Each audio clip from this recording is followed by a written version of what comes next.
Hey everybody, it's Creech Boo from Drop Dead Inc. again. So I just wanted to kind of go over some, of course this video is going to be based pretty much on personal opinion. I just wanted to emphasize that. But, I have rotary machines from like inexpensive to really expensive. Of course, if you've seen any of my other videos, you've seen me talk about the Cheyenne Hawk and those grossly overpriced, overrated tattoo machines and all this equipment that comes with them.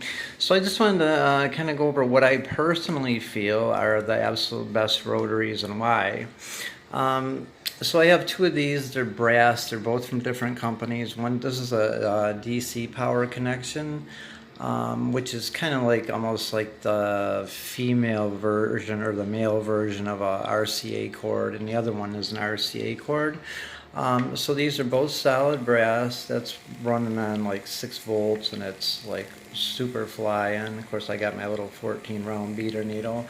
This one right here, this little round thing underneath here actually adjusts the stroke length, so you do get a wide variety from probably like 2 millimeters to this particular one is up to 3.9, and that other one is up to 4.2. So I typically use that one as the shader, and this is a liner. But of course I could use either or for both.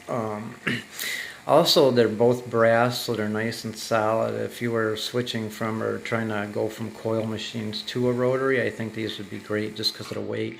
And plus the motors are all on the same side as a frame would be on a coil machine, so they're nice and balanced going from a rotary to a coil machine. Of course, this one right here was a little bit more expensive than the other one, but they're both fantastic machines. They do have little springs underneath here, so it does absorb a little bit of the shock, which will leave a little bit more pigment in the skin on each pass. And I got these things running like I do all my, well, at least my rotary machines. They're virtually noiseless. A little bit of 3-in-1 lube goes a long way. So yeah, like in my opinion, like I say, and neither one of them were super expensive. Both of them were under $100, and they've far outlasted that Cheyenne, that $650 Cheyenne Hawk, which probably had about 40 hours on it before something let loose in the motor and I couldn't access the motor on it. So both of these come with tools. I'm not going to name company names or anything, but they both come with tools, which are great. And like I say, they both have little springs and that little knob right there, you can turn it, which in rotary terminology would adjust the hip, but in all actuality it adjusts how far the needle travels back and forth, so thus adjusts the stroke length. So in my opinion, for anybody out there considering buying rotary machines, like I say, they're both solid brass.